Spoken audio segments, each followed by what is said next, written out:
It's just before 6 in the morning on October 25th, 2017, and a woman is walking through Sofia Airport in Bulgaria, trying very hard to look like no one at all. No entourage. No bodyguards fanning out ahead of her. Just a woman with a boarding pass for a Ryanair flight, the cheap airline, the kind you take when you don't want anyone to notice you, headed to Athens. Which is strange, because this woman does not fly Ryanair.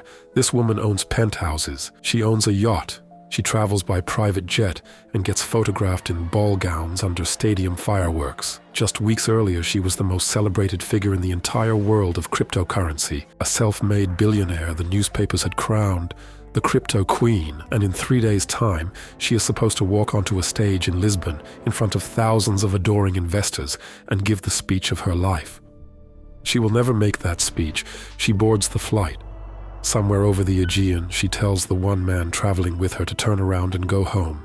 The plane lands in Athens, and then Dr. Ruja Ignatova simply steps off the edge of the known world and vanishes. 9 years later, the FBI still doesn't know if she's alive. Here's what makes this one of the strangest crimes of the century. By the time she disappeared, Ruja Ignatova had taken in an estimated $4 billion. Some investigators think more. It came from over 1 million people across virtually every continent. Teachers, taxi drivers, nurses, whole families who mortgaged their homes and handed over their savings. They gave it all to buy a cryptocurrency called OneCoin. And OneCoin did not exist. Not the way its buyers thought. No coin, no blockchain, nothing you could spend, sell, or truly own. From day one, it was just a number in a private database that one company could change whenever it wanted. So this is the puzzle. How do you sell $1 billion of nothing? How do you convince 1 million people that nothing is real? And when it collapses, how does the woman at the center vanish so cleanly that the most powerful law enforcement agency on Earth still can't find a trace? To understand it, go back to when the world went crypto crazy. It's 2014 and Bitcoin has made ordinary people rich. A currency that lived only on the internet, run by no bank and no government, had gone from a nerdy experiment to headlines everywhere. People who'd bought a few coins for pocket change were suddenly millionaires. And everyone who'd missed that rocket was asking the same question. What's the next Bitcoin and how do I get in early? That question is a con artist's dream. Most people asking it had no idea how crypto actually worked, no grasp of blockchains or private keys or mining. They just knew the feeling of watching others get rich without them, and that feeling doesn't need evidence. It just needs someone radiating certainty saying, "This is the one, and you are early."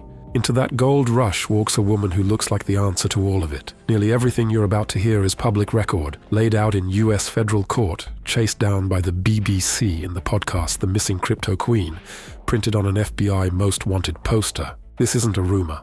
It happened, and the person at the middle of it seemed, on paper, almost too respectable to doubt. Ruja Ignatova was born in Bulgaria in 1980 and moved to Germany as a child, and she was genuinely brilliant. She studied at Oxford.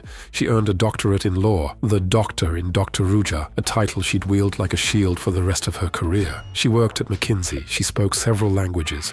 She was polished, confident, and magnetic in front of a crowd. She looked exactly like someone you'd trust with your money, and she made sure you saw it. OneCoin splashed her face across a cover of Forbes, proof the financial world had anointed her. Except it wasn't a real cover. It was a paid advertising slot dressed up as editorial. She had literally put herself on the cover of a magazine she paid to be in, and almost nobody checked. But there was another Ruja under the resume. In 2012, so before OneCoin existed, she was convicted of fraud in Germany over a family company that collapsed suspiciously. She got a suspended sentence, and by 2013 she was already circling a crypto-style scheme called Bitcoin, learning the shape of the machine she was about to build. So when she launched OneCoin in late 2014 with a partner named Carl Sebastian Greenwood, she wasn't a naive dreamer in over her head. She knew exactly what she was building. The question was whether anyone would look closely enough to see it. Here's how the machine worked. And the genius is in the simplicity. You didn't just buy one coin, you bought an education package.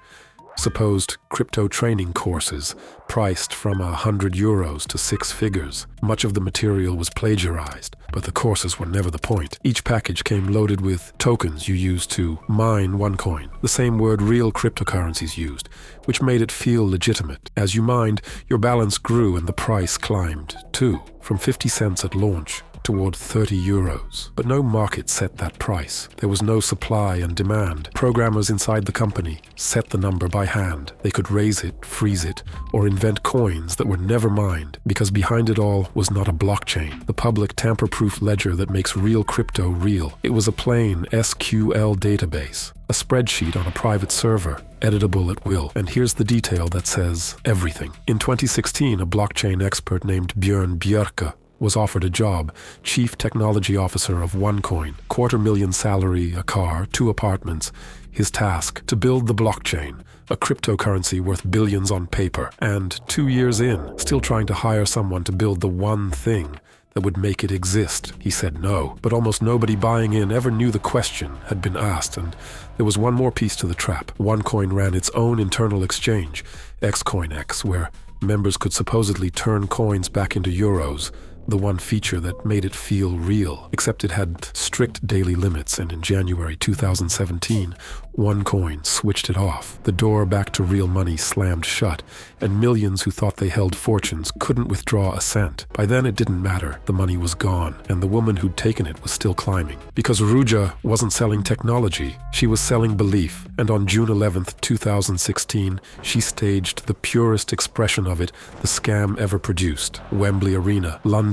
Thousands of investors packed the stands. The lights drop. Alicia Keys' Girl on Fire plays. Fireworks erupt. And out walks Dr. Ruja Ignatova in a floor-length red ball gown, arms open, soaking it in like a rock star. She tells them OneCoin will be bigger than Bitcoin. She calls it, flat out, the Bitcoin killer, and promises that in 2 years nobody will talk about Bitcoin at all. The crowd goes wild, grown adults on their feet, screaming, filming, weeping as if witnessing something holy, and that explains the inexplicable. These people weren't stupid. They were converted. Ruja hadn't sold them a product. She'd sold them a religion and cast herself as the prophet. And Wembley was one stop. OneCoin ran roadshows across the planet, packed halls in Dubai, Macau, city after city, each built to turn spectators into recruiters who'd race home to sign up everyone they knew. That was the engine under the numbers. OneCoin recruited like a pyramid. You made money not from any coin rising, but by pulling in the next person and the next and taking a cut. It spread through friends, churches, whole villages, across Africa, Asia, the Middle East, Eastern Europe. And here's where it stops being funny. The buyers weren't only the greedy or reckless, often the opposite. People with almost nothing told by a friend or a pastor that this was their one chance to lift the family out. The BBC found victims who'd handed over savings, pensions, money borrowed against their homes, even money meant for a child's medical care. To them, OneCoin wasn't a gamble, it was hope, sold by the gram. Meanwhile, Ruja spent a reported £13 million London penthouse, property across Bulgaria, a yacht, pulling money out as fast as the believers poured it in. Hundreds of millions, then billions. And at the top, in her red gown, stood a woman. The whole crypto world was watching. But she wasn't the only one watching now, because a few people had started asking the one question the whole thing couldn't survive. Where's the blockchain? Analysts poked at OneCoin and found nothing to analyze. Journalists pulled threads. A handful of early insiders realized the coin didn't technically exist.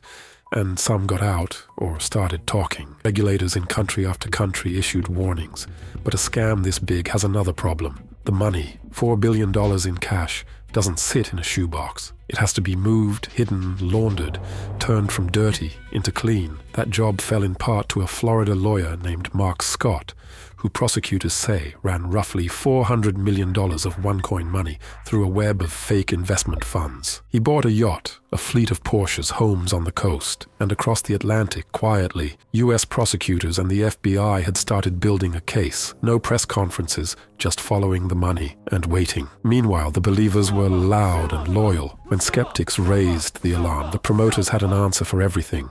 The doubters were jealous, the banks were scared, the world didn't understand the revolution. It's hard to tell someone their fortune is fake when they can log in and see the number growing. Belief like that doesn't break easily, sometimes not until the person at the top is already gone. 2 tracks were now running at once. On one, the Cryptoqueen at the height of her fame, planning her next stadium event in Lisbon. On the other, investigators tightening a net she couldn't see. By autumn 2017, the two tracks were about to collide. She never let them. In October 2017, Ruja is set to headline a massive OneCoin event in Lisbon. Another coronation. Thousands expected. She's the entire show. But in the days before, according to US prosecutors, she got help she was never supposed to have. A man named Frank Schneider enters the story, once the head of Luxembourg's Foreign Intelligence Service, working as a security consultant for OneCoin. Prosecutors would later allege he passed Ruja confidential information about the investigations closing in. Information that told her, in effect, they're coming. Schneider denies it, but the timing is hard to ignore, because right around then, across the Atlantic, a New York court had quietly issued a sealed warrant for her arrest. Sealed, secret, something she was never meant to know existed. If someone told her, they handed her a head start measured in years. And whatever the reason, on the morning of October 25th, 2017, Ruja does not go to Lisbon. She goes to Sofia Airport, traveling light, one companion. She buys a ticket on a Ryanair flight to Athens, a cash-cheap 2-hour hop, easy to vanish from. The plane takes off. It lands. She tells the man with her to turn around and fly back to Bulgaria. And from that gate in Athens, the trail simply stops. Think how brazen this is. She walked out days before the biggest event on the OneCoin calendar, the whole spectacle built around her. To keep the illusion alive, the people left behind told the faithful she'd been in a terrible accident, or was busy with important work. Anything but the truth. She'd taken what she could carry and run. No confirmed sighting since.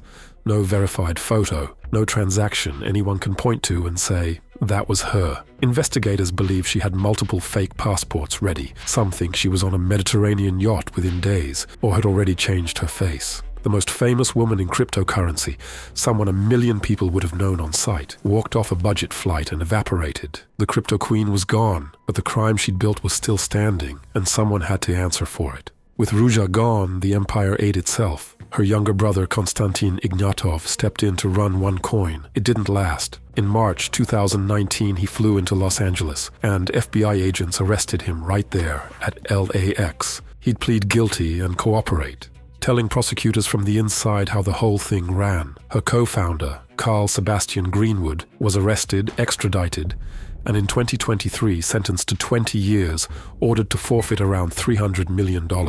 Mark Scott, the lawyer, was convicted of laundering hundreds of millions. Even Frank Schneider, the former spy accused of feeding Ruja the warnings that let her run, was arrested in France, then reportedly slipped away from house arrest himself, as if disappearing had become contagious. One by one, the rest were caught, but the overwhelming majority of the billions has never been recovered, gone, scattered through shell companies and accounts nobody can fully trace. And through all of it, one name at the very top stayed empty. In 2022, the FBI did something it rarely does.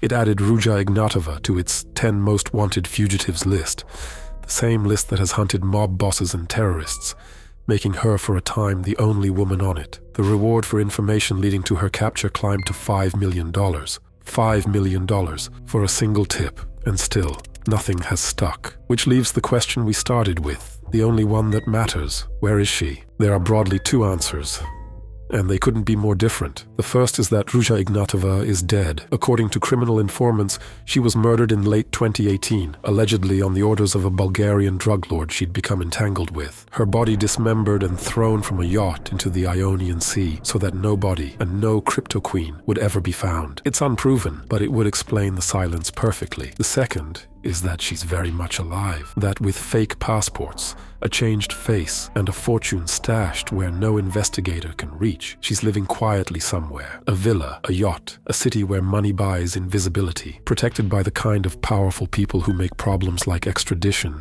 disappear. And there's a chilling footnote over both theories. One of the private investigators chasing leads on her, a man who claimed to have spoken to intelligence sources about who ordered her death, was himself murdered in his home.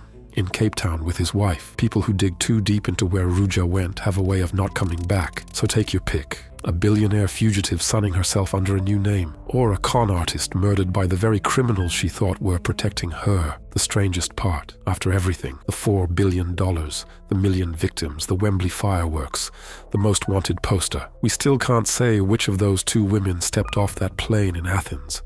And while the world argues, over 1 million people who paid for it are still waiting. For them, there was no red gown and no stadium, just a login screen with a number that turned out to mean nothing. That's the part the manhunt can't fix. Even if the FBI knocked on the right door tomorrow, it wouldn't bring the money back. It's gone. The trick worked.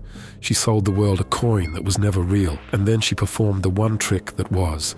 She made herself disappear completely, somewhere out there, under a new name, under the waves, or under someone's very expensive protection. The answer exists. 1 million people are owed it, and the hunt for the Crypto Queen is still open.